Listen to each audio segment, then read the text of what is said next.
우리 찾는 어른 어디 있습니까? 라는 제목의 글을 보게 되었습니다. 이 글을 쓰신 분은 그 글의 시작을 무자식 상팔자라는 최근에 종영한 드라마 이야기로 시작하고 있습니다.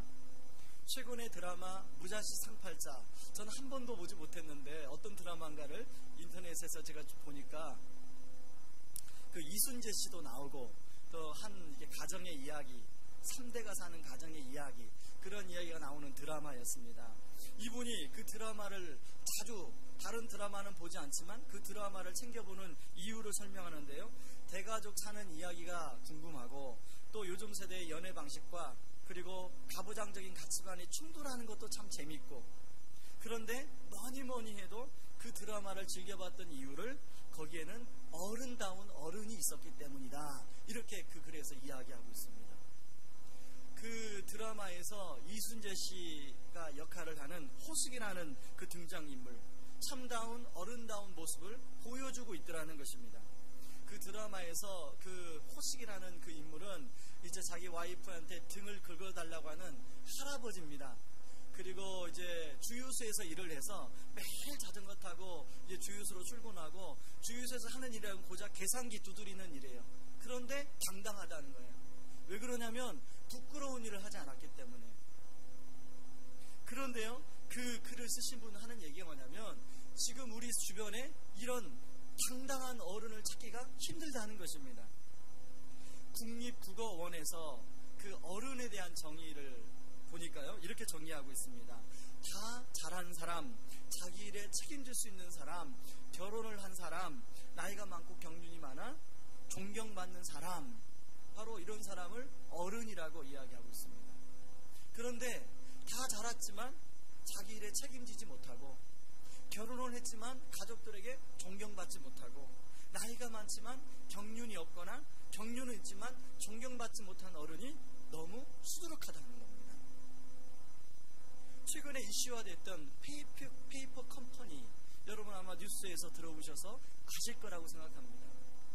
그 미국과 멕시코 사이에 조그만 섬이 하나 있습니다.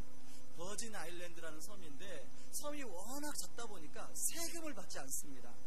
그러다 보니까 많은 회사에서 자금을 세탁하는 한 통로로 그 조그만 섬에다가 그냥 회사를 하나 만들어 놓고 그 회사에 이제 그 자금을 세탁하는 그 도구로 그 회사를 사용해서 페이퍼 컴퍼니다. 근데 최근에 이제 우리나라에서 지하 경제를 활성화시킨다, 그래서 이제 그 버진 아일랜드에 등록되어 있는 회사, 특히 한국 사람 이름으로 등록되어 있는 회사의 명단을 다 조사를 해보니까 상당수가 우리나라의 지도자들이라고 하는 사람들이 거기에 그런 페이퍼 컴퍼니를 만들어 놓고 자금을 세탁하는 게 드러났습니다. 사실 사회적으로 어른 역할을 해줘야 될 사람들이 어른 역할을 하지 못하고 있다는 것입니다.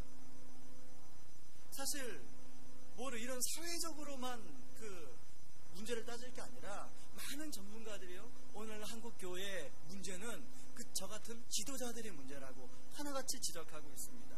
저는 실제로 저 같은 지도자들이 그 제대로 그 지도자 역할을 하지 못해서 많은 영혼들이 방황하고 하는 것에 대한 통감, 책임을 느끼고 있습니다. 그런 얘기를 들을 때마다 그게 다른 사람의 얘기가 아니라 저는 거기에 꼭 제가 포함이 된다고 생각해서 민망합니다. 여러분, 이런 어른다운 어른의 역할을 이렇게 생각해 볼 때 이게 다른 사람 이야기가 아니라 바로 우리의 이야기라는 것입니다. 여러분들은 어떻습니까? 여러분들은 정말 여러분들의 자리에서 정말 어른으로서 제대로 역할을 하고 계십니까? 저는 오늘 이 부분을 좀 함께 생각해 보기를 원하는데요, 제가 이 부분을 가지고 지난주 본문에 의해서 이 부분을 가지고 생각하는 이유가 오늘 본문의 22절에 이렇게 시작하고 있기 때문에 그렇습니다. 예루살렘에 수전절이 이르니 때는 겨울이라. 여러분, 이 요한복음 9장의 말씀은요, 초막절이라는 축제를 배경으로 한다면 요한복음 10장은 수전절이라는 축제를 배경으로 하고 있습니다. 이 수전절은 이스라엘이 주전 322년에 그리스의 알렉산더 대제에게 이제 점령을 당합니다. 그래서 그 이스라엘 안에 여러 가지 이 이방 문화, 이방 종교가 들어오게 됩니다. 심지어는요, 성전에 이방 신상이 세워졌고 성경 두루마리가 불태워졌고 성전마저 돼지피로 더럽혀지게 되었습니다. 여러분, 이스라엘 사람들이 가장 소중하게 생각하는 게 성전 아닙니까? 그래서 마카비라는 사람이 독립전쟁을 일으켰어요. 그래서 싸워서 그 성전을 다시 되찾았습니다. 성전을 되찾아서 하나님께 다시금 봉헌하게 드려진 것이 수전절입니다. 그런데 다시금 또 그리스 로마 군대로부터 이스라엘이 정복을 당했죠. 근데 시간이 지났음에도 불구하고 사람들은 이 수전절, 다시금 성전이 회복된 이것을 기념해서 수전절로 지킨다는 것입니다. 그런데요, 그 당시에 성전이 그렇게 더럽혀지게 된 가장 주된 책임은 누구에게 있냐면, 그걸 주도해 그 그리스의 사람들과 함께 주도했던 사람이 성전에 섬기는 제사장들이라는 것입니다. 그래서 이 수전절에는요, 회당에서는 이 지도자들에 대한 비판하는 성경 본문을 읽었는데요, 바로 그게 에스겔 34장 2절 10절을 말씀을 꼭 읽었습니다. 제가 다 읽지는 못해서 2절 3절하고 8절 9절 말씀만 읽어보려고 합니다. 먼저 2절 3절을 읽겠습니다. 인자야, 너는 이스라엘 목자들에게 예언하라. 그들 곧 목자들에게 예언하여 이르기를, 주 여호와께서 이같이 말씀하시되, 자기만 먹는 이스라엘 목자들은 화 있을진저 목자들이 양떼를 먹이는 것이 마땅하지 아니하냐. 너희가 살찐 양을 잡아 그 기름을 먹으며 그 털을 입되 양떼는 먹이지 아니하는도다. 8절은 같이 읽어보겠습니다. 시작. 주 여호와의 말씀에 내가 나의 삶을 두고 맹세하노라. 내 양떼가 노략거리가 되고 모든 들짐승의 밥이 된 것은 목자가 없기 때문이라. 내 목자들이 내 양을 찾지 아니하고 자기만 먹이고 내 양떼를 먹이지 아니하였도다. 예수님은 이런 상황에서, 회당에서 그 당시에 지도자들을 비판하는 에스겔 34장이 읽혀지고 있는 상황에서 예수님이 그 솔로몬 회당을 걸으면서 목자와 양에 대한 말씀을 하고 있더라는 것입니다. 예수님 보실 때는 마카비가 성전을 다시 회복할 때 성전을 더럽혔던 지도자들이나 지금 성전의 지도자들이나 별반 다를 게 없다는 시각으로 예수님은 바라보면서 말씀하고 있습니다. 예수님이 그 당시 지도자들의 모습을 도둑, 강도, 사꾼으로 이렇게 비유하고 있습니다. 이런 지도자들의 그 두 가지 특징이 나타나는데, 첫 번째 특징은 개인적 이기주의의 모습입니다. 여러분, 당시 바리새인과 서기관들은 하나님이 지도자로 세우신 것은 백성들을 잘 섬기고 잘 돌볼 수 있도록 섬겼는데, 그 당시에 지도자들이 자기 배를 위해서, 자기 유익을 위해서만 그렇게 살았다는 것입니다. 그래서 예수님은 요한복음 10장 12절에서 이런 지도자들을 사꾼으로 비유하고 있는데요, 제가 한번 읽어보겠습니다. 사꾼은 목자가 아니요 양도 제 양이 아니라 이리가 오는 것을 보면 양을 버리고 달아나나니 이리가 양을 물어가고 또 해치느니라. 여러분, 사꾼은 고용된 목자를 말합니다. 이 고용된 목자는 목적이 양을 지키고 보호하는 게 목적이 아니에요. 목적이 자기가 고용주로부터 월급을 받는 게 목적이에요. 그렇기 때문에 이리가 오면 자기 목숨보다 월급이 더 가치가 없기 때문에 자기 목숨을 지키기 위해서 도망가는 거예요.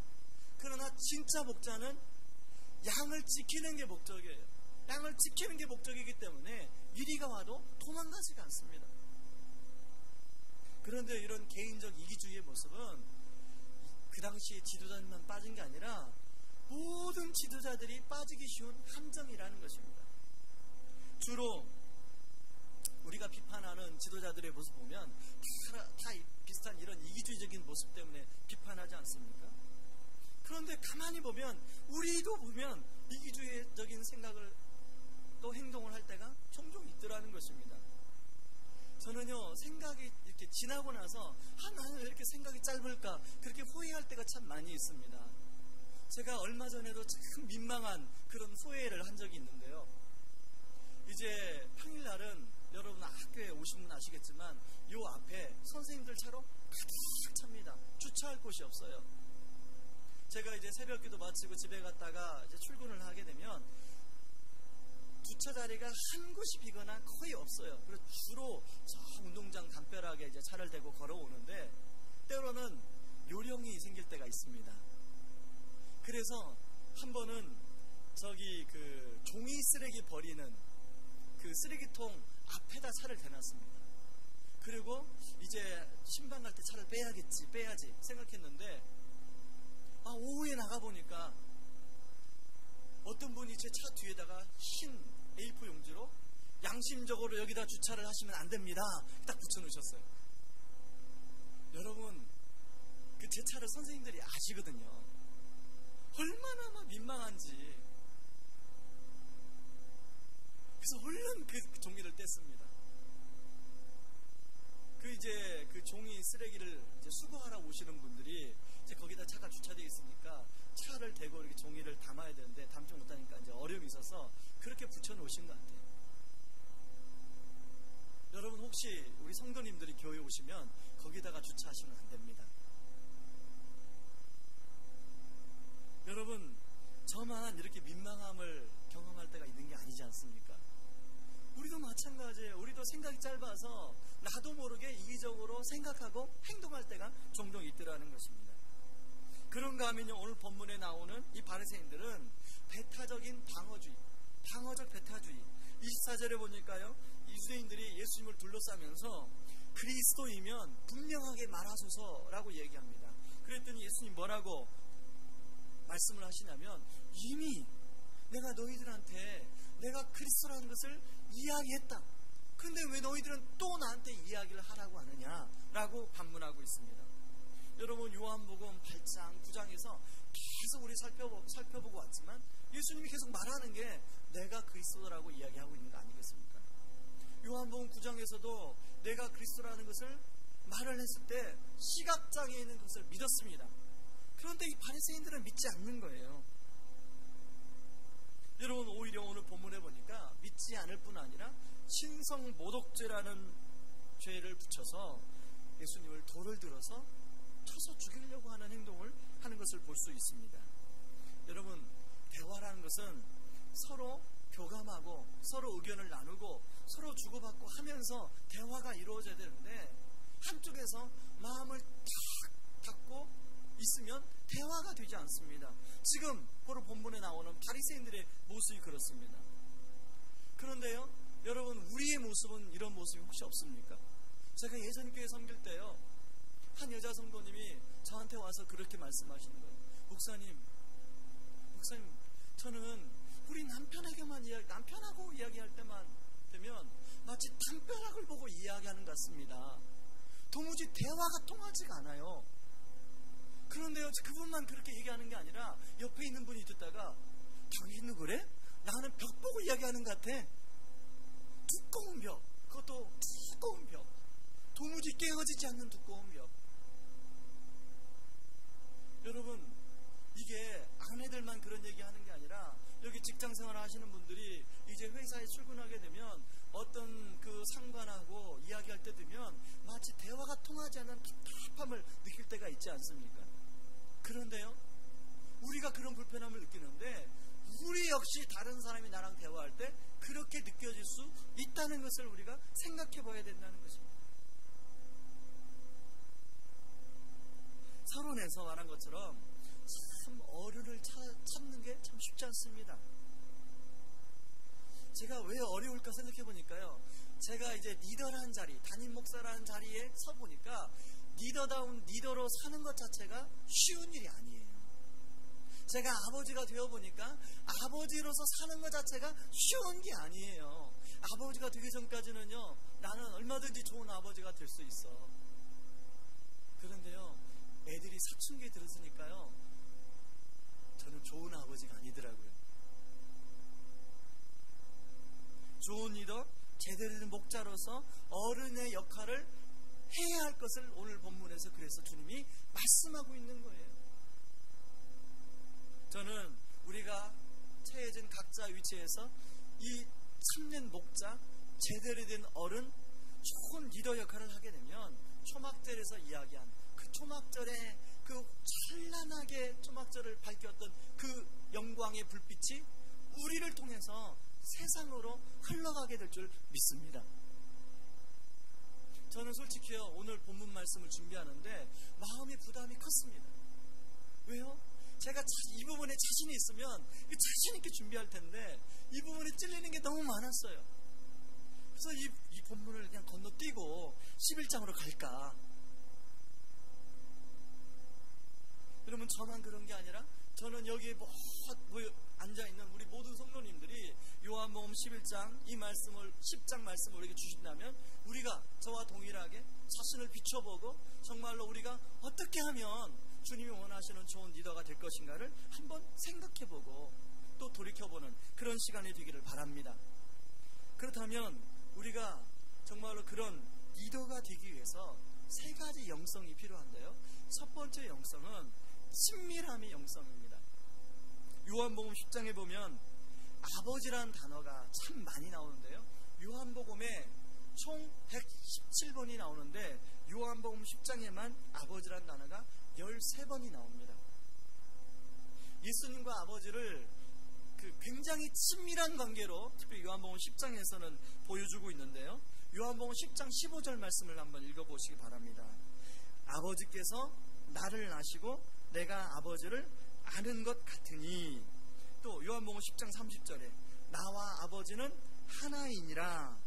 그리고 요한복음 10장 38절에 후반절입니다. 너희가 아버지께서 내 안에 계시고 내가 아버지 안에 있음을 깨달아 알리라 하시니. 예수님과 하나님 아버지가 굉장히 친밀함을 누리고 있는 것을 볼 수 있어요.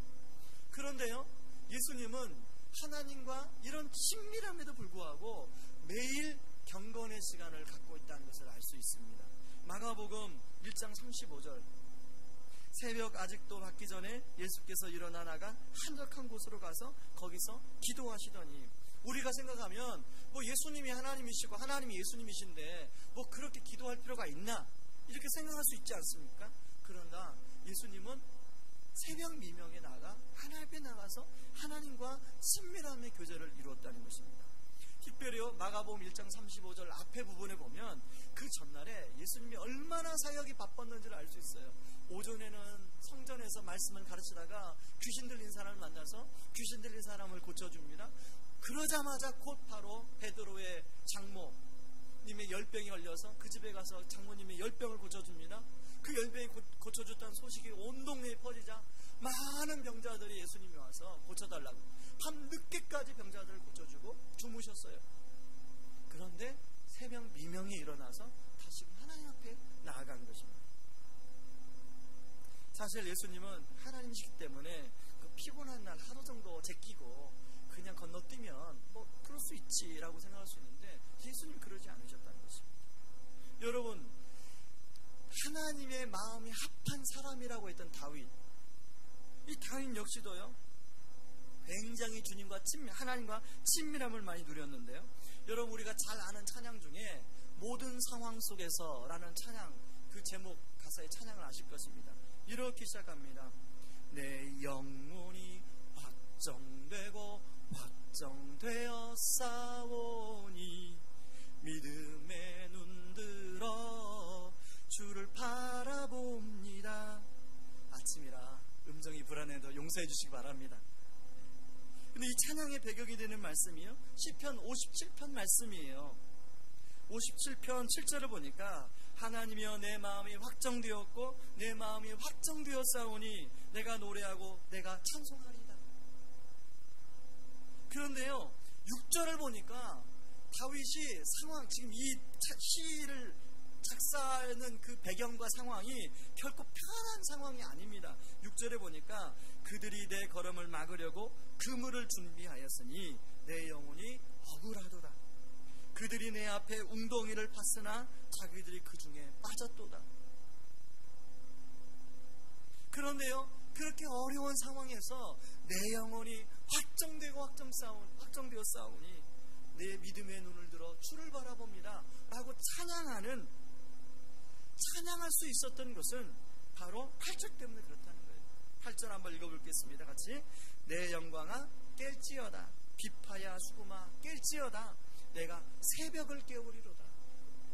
다윗은 그런 웅덩이와 그런 그물로 사망의 적들이 자기를 올가매려고 하지만 새벽에 나아가 주님과 교제함으로 주님이 힘을 주시니까 내 영혼이 확정되고 확정되었사오니, 이 확정되었다는 것은요, 견고해서 흔들리지 않는다는 뜻이에요. 사실 지난 한 주간 이 다윗이 경험한 것처럼 어떤 분은 그물에 걸릴 뻔한 사람도 있었을 거예요. 어떤 분은 웅덩이에 빠질 뻔했던 사람도 있을 거예요. 아니, 웅덩이에 빠져가지고 허우적거리다가 이 자리에 나오신 분도 계실 거예요. 저는 그런 분들에게 이 다윗이 새벽에 주님을 찬양했던, 주님과 교제했던 이 친밀함의 영성이 자리 잡음으로 말하면 내 영혼이 확정되고 확정싸우니, 이 찬양이 저와 여러분들의 찬양이 되기를 바랍니다. 골든 맥도널드는요, 그가 쓴 니더는 무엇으로 사는가 라는 책에서 이 친밀함의 영성을 이렇게 표현하고 있는데요, 영혼의 기경이다, 이렇게 표현하고 있습니다. 밭은 자꾸 기경해줘야만이 새로운 작물을 심는 것처럼 우리의 영혼도 밭처럼 기경이 필요하다는 것입니다. 사역을 하다 보면요, 우리가 신앙생활을 하다 보면 한 10년 동안 이렇게 꾸준하게 믿음이 성장하는 사람이 많지 않다는 것입니다. 이분은 전문가다 보니까 주변의 사역자들을 이렇게 조사해 보니까 10년 동안 꾸준하게 성장하는 지도자가 많지 않더라는 거예요. 대부분의 지도자가 탈진, 실패, 환멸, 이런 덫에 걸려서 수많은 그런 실패를 경험하고 주저앉는 지도자들이 많더라는 것입니다. 어떤 지도자들은요, 낙심해서 벼랑 끝으로 가는 그런 지도자들도 많다는 것입니다. 저는 이 책을 읽으면서 제가 여러분들한테 기도 부탁하는 게 있어요. 여러분은 다른 걸 저를 위해서 기도해 주지 말고 영혼의 기경을 잘하는 목사가 될 수 있도록 기도해 주시기 바랍니다. 그래서 영혼의 기경을 잘 감당함으로 말미암아 제가 우리 성도님들을 잘 섬기는 종이 되게 해달라고 그렇게 기도해 주시기 바랍니다. 저만 그런 기도가 필요한 게 아니지 않습니까? 여기에 계시는 모든 분들이 다 그런 기도가 필요한 분들이에요. 그러므로 여러분들도 여러분 자신을 위해서 하나님, 내가 영혼의 기경을 하기를 원합니다. 어떤 사람은 새벽 시간이 좋은 분이 있어요. 어떤 분은 저녁 시간이 좋은 분이 있어요. 꼭 새벽에만 나와서 뭐 그런 교회에서 나와서 그런 시간 갖는 것 저는 원하지 않습니다. 그게 여러분에게 좋으면 그렇게 하시고, 나는 저녁 시간이 좋으면 여러분 저녁에 그렇게 하시기 바랍니다. 그런데요, 새벽에도 안 하고 저녁에도 안 하고 하루 종일 그런 시간을 안 가지면 그것은 안 됩니다. 그러니까 여러분, 나는 집에서 도저히 못하겠다 그러면 새벽에, 우리 교회는 5시도 아니고 5시 반입니다. 그러니까 여러분 새벽에 나오셔서 그렇게 주님과 교제하시고 정말로 주님 앞에 다시 힘을 얻고 그렇게 또 하루를 시작하는 저와 여러분들 되기를 바랍니다. 제가 어제 말씀을 준비하는데요, 제 동생, 제가 지난주에도 말했잖아요. 제 동생이 많이 힘들게 했고 지금은 그러나 굉장히 신앙생활을 잘하는 동생이 되었다고. 그 동생이 저한테 이제 카톡으로 글을 하나 보내주었습니다. 이런 글인데요, 하나님은 3등입니다 라는 글입니다. 제가 한번 읽어보겠습니다. 1등은 하고 싶은 일, 2등은 해야 하는 일, 3등은 하나님 만나는 일. 하고 싶은 일 다 하고 해야 하는 일도 다 마치고 그 후에 여유가 있으면 하나님을 만나줍니다. 하나님은 3등입니다. 어려운 일 생길 때도 하나님은 3등입니다. 내 힘으로 한번 해보고 그래도 안 되면 가까이 있는 사람에게 도와달라고 하고 그나마 안 되면 하나님을 부릅니다. 하나님은 3등입니다. 거리에서도 3등입니다. 내게 가장 가까이 있는 것은 내 자신, 그 다음은 내 마음을 알아주는 사람, 그 다음에야 저 멀리 하늘에 계신 하나님이십니다. 하나님은 3등입니다. 그런데 하나님께 나는 1등입니다.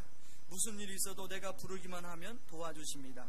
내가 괴로워할 때는 만사를 제쳐놓고 달려오십니다. 아무도 내 곁에 없다고 생각될 때는 홀로 내 곁에 오셔서 나를 위로해 주십니다. 나는 하나님께 언제나 1등입니다. 여러분, 이 글에서 하나님은 우리를 1등으로 삼아주세요. 그런데 우리는 하나님을 3등으로 삼는다는 것입니다. 저는 이제까지 지금까지 여러분의 삶에 하나님이 어떤 분은 4등, 5등, 어떤 분은 또 2등이었던 분이 있겠죠. 다시금 하나님을 1등으로 모시는 그런 은혜가 있기를 주의 이름으로 축원합니다. 두 번째는 충성스러움의 영성이 필요하다는 것입니다. 충성이란 말은요, 진정에서 우러나오는 정성, 이렇게 정의가 되어 있습니다. 영적인 리더에게 중요한 덕목이 충성스러움인데요, 왜냐하면 세상 리더와는 달리 영적 리더는 하나님께서 세우신 분이라는 것입니다. 그렇기 때문에 그 세워주신 하나님 앞에 충성스러움을 보여줘야 된다는 것이에요. 특히 상황에 관계없이 자기에게 맡겨진 일을 잘 감당하는 태도, 자세, 이게 바로 리더에게 필요하다는 것입니다. 그런 측면에서요, 오늘 예수님은 바리새인이 자신을 거부하고 심지어는 돌로 자신을 쳐서 죽이려는 상황에서도 하나님이 자기에게 맡겨주신 그 일을 충성스럽게 감당하고 있습니다. 그런 상황에서, 그런 면에서 여러분, 우리는 정말 상황에 관계없이 나는 하나님 앞에서 충성스러운가? 한번 우리가 질문을 던져볼 필요가 있습니다.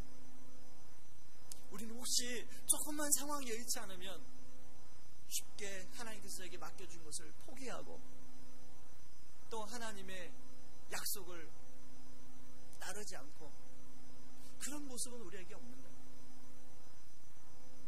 사실 상황이 좋을 때는 누구든지 충성스러울 수가 있습니다. 그러나 상황과 환경이 좋지 않을 때 그것을 충성스럽게 감당한다는 것이 쉬운 일이 아닌 거예요. 더더욱 어려운 것은요, 이런 그 충성스러움을 처음 마음을 가지고 끝까지 일관성 있게 감당하는 것은 또 더더욱 어렵습니다. 예수님은요, 사역 초기나 사역 끝까지 일관성 있게 처음 마음을 가지고 잘 감당하는 것을 볼 수 있어요. 요한복음 10절에 나온 것처럼 예수님은 사역 초기에도 양으로 생명을 얻게 하고 더 풍성히 얻게 하려고 하셨어요. 마지막 십자가를 지면서까지도 끝까지 당신의 양들을 사랑하셨습니다. 여러분, 제자훈련, 사역훈련을 하다 보면 영적 변곡점을 만나게 됩니다. 영적 변곡점은 처음엔 나름대로 각오와 결심을 하고 훈련을 잘 집중해서 받습니다. 그런데 훈련을 받다 보면 이런저런 어려움이 생기고 일들이 생기고 상황이 발생해요. 대부분의 사람들이 그걸 겪게 돼요. 그런데 그걸 저는 영적 변곡점이라고 생각하는데, 이 영적 변곡점을 어떻게 잘 극복하느냐에 따라서 그 사람이 훈련을 성공적으로 잘 받을 수 있고 받을 수도 없을 수 있습니다.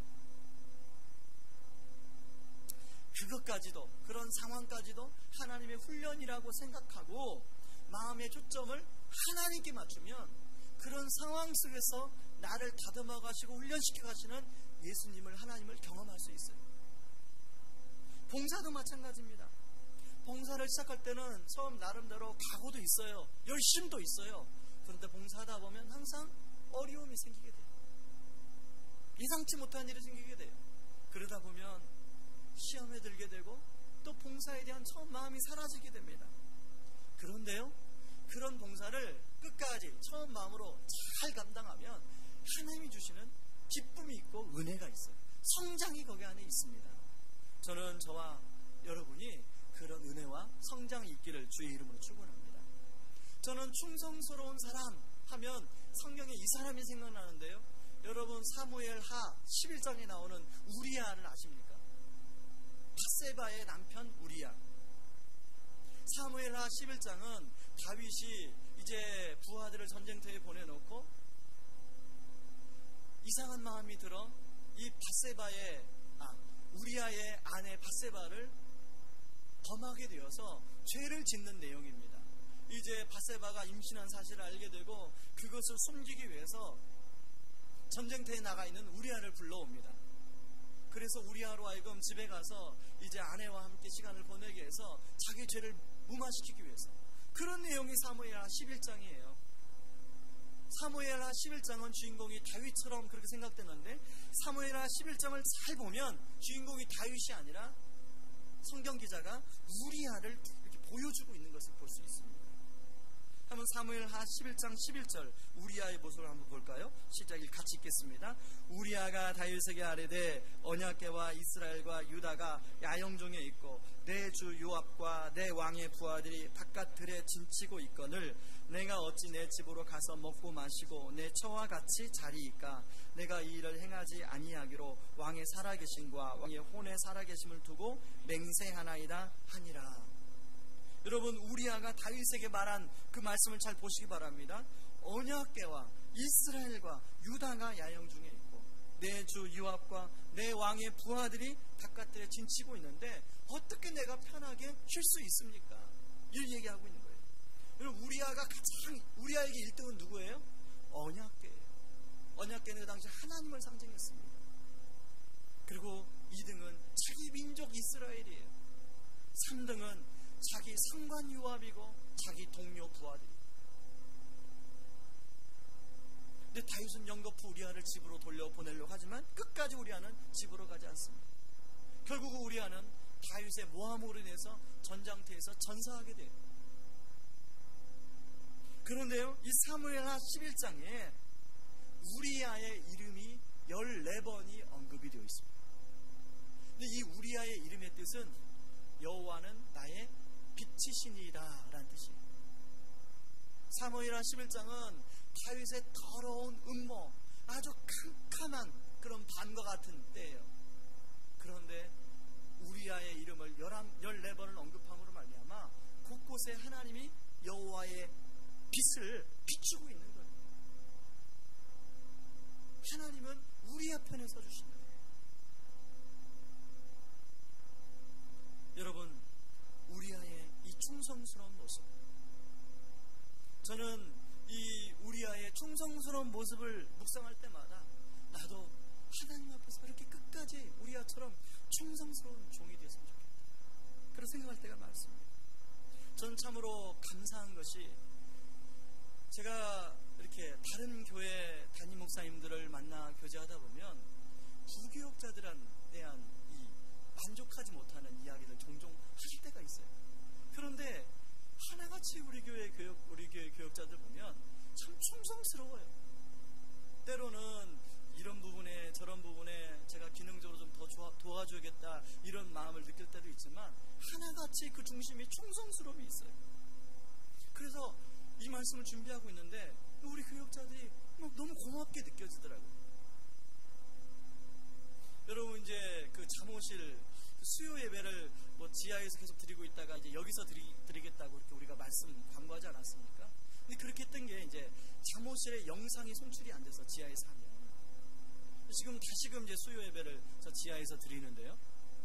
잠옷실 송출 영상 됩니다. 영상 송출이 돼요. 근데 그 작업을 누가 했냐면 우리 전도사님하고 또 한 분의 우리 교회 방송 담당하는 집사님하고 화요일 저녁 늦게까지 작업을 했어요. 원래 자기 근무 시간 아니에요. 그 시간이.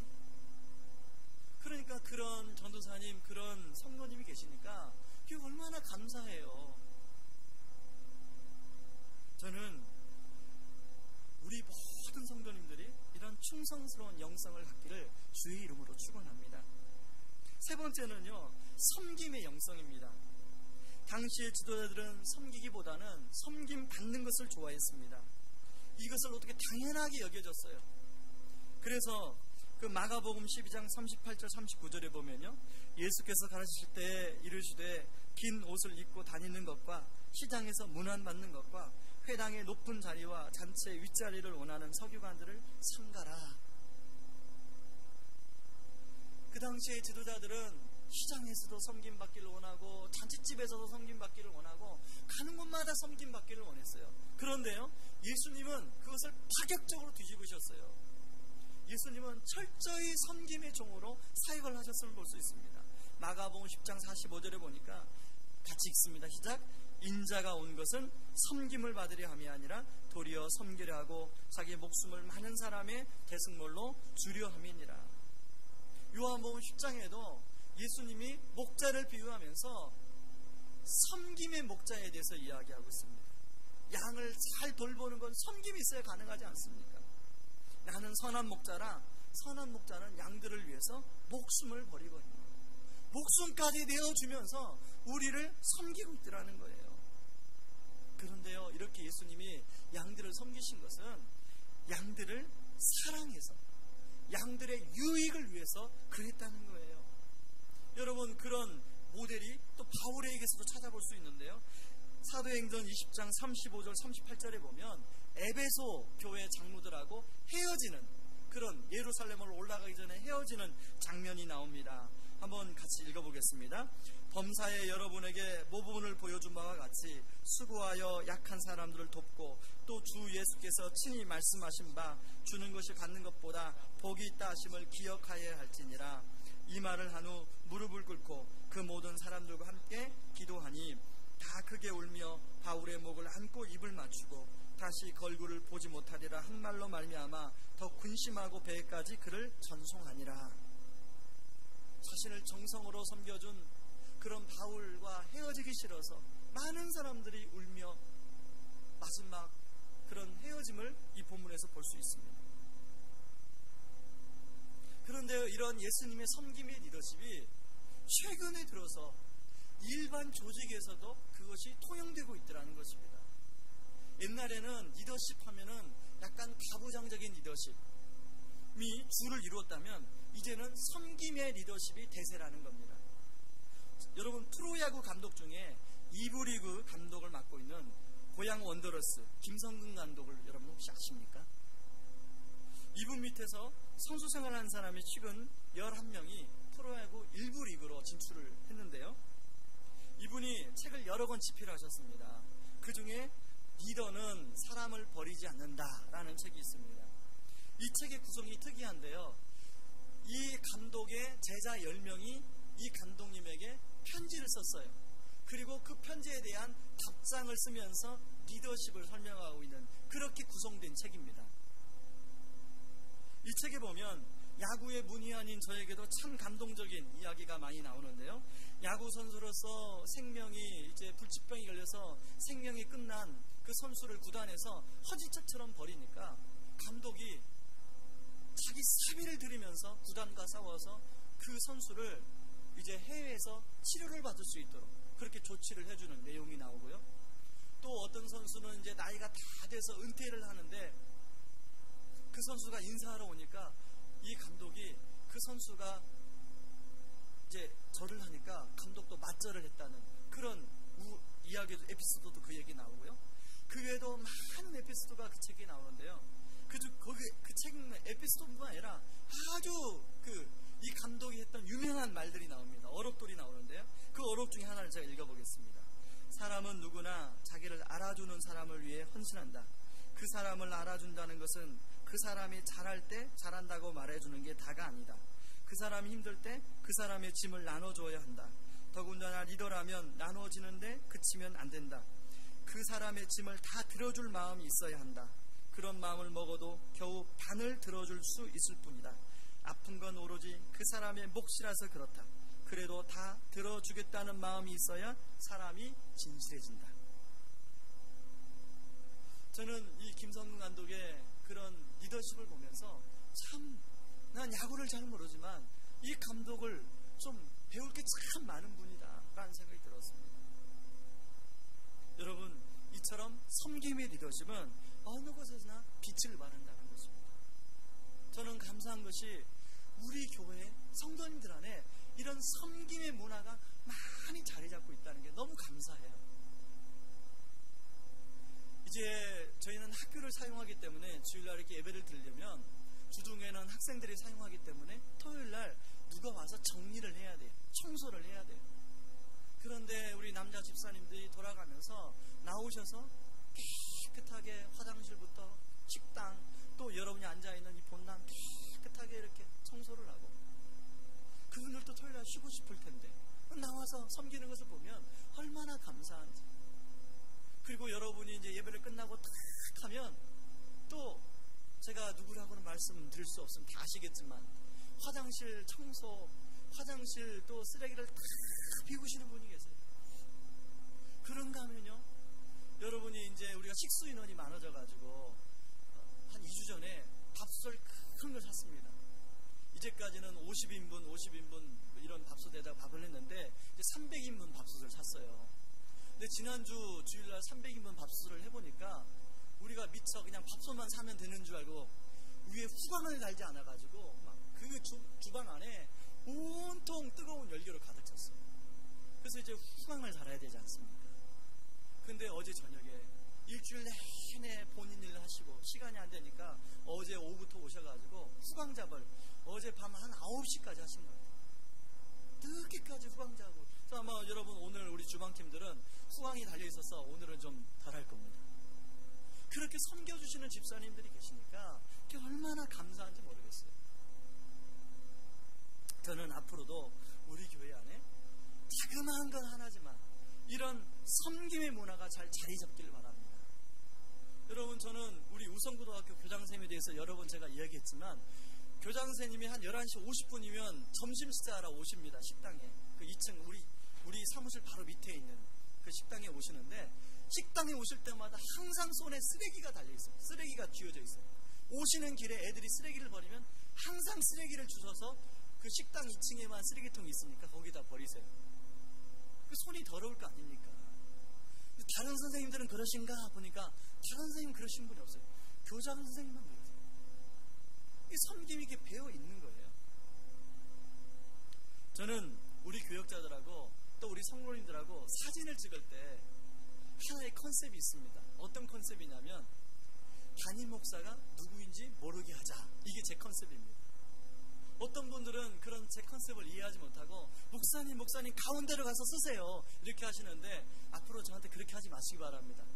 제 컨셉은 담임 목사가 누군지 모르게 하자. 이게 제 컨셉이기 때문에 그냥 제가 서고 싶은 데 쓸 거예요. 사진 나오면 어떤 분이 전도사님이 담임 목사인가? 뭐 이렇게 생각하는 분들이 계세요. 왜냐하면 그런 문화를 만들어가자는 제 하나의 의지예요. 그런가 하면요, 우리 제자훈련생들이나 사역훈련생들과 함께 이제 식당에 가서 혹은 집에 가서 식사를 할 때가 있습니다. 근데 제가 민망할 때가 있어요. 그 제자훈련생들만 봐도 저보다 나이가 적은 분이 한두 분 계세요. 다 나이가 저보다 많습니다. 당연히 우리나라 예법의 장유유서, 나이가 많으신 분이 수저를 들어야 그 다음에 나이가 차근차근 순서대로 수저를 드는 거 아닙니까? 그런데 저보고 목사님이 먼저 수저를 들라는 겁니다. 민망할 때가 많이 있어요. 여러분, 앞으로 여러분이 이제 저랑 함께 식사를 할 때는 여러분이 연세가 훨씬 많으시면 여러분이 먼저 수저를 드시기 바랍니다. 그게 우리나라 예의예요. 강단에 있을 때만 목사지 강단에 내려가면 목사가 아니에요. 우리나라 예절 예법에 따라야 된다고 생각합니다. 그래서 우리 교회가 그런 문화, 섬김의 문화를 잘 정착하는 그런 교회가 될 수 있기를 바랍니다. 저는 이 말씀을 준비하면서 아까도 서두에 말씀드린 것처럼 마음에 부담이 많았습니다. 왜? 제가 자신이 없어서, 제가 정말로 어른다운 어른이 아니란 생각 때문에. 그러다가 제가 그래도 이 말씀을 담대하게 선포해야겠다라고 생각하게 된 계기가 바로 이 찬양 때문에 그렇습니다. 보소서 주님. 여러분, 이 찬양의 가사가 이렇습니다. 보소서 주님, 나의 마음 선한 것 하나 없습니다. 그러나 내 모든 것 주께 드립니다. 사랑으로 안으시고 나 새롭게 하소서. 여러분, 우리 어른다운 어른이라고 자신있게 이야기할 수 있는 사람 아무도 없을 거라고 생각해요. 물론 개 중에 있을 수도 있습니다. 그러나요, 그렇다고 우리가 리더 되기 위한 노력을 포기해서는 안 됩니다. 이 시간에 이 찬양을 우리가 주님 앞에 고백하면서, 주님, 제 마음에 선한 것이 없지만 제가 주님 닮아가는 그런 리더가 되기를 원합니다. 제가 제 마음이 주님을 닮아가기를 원합니다.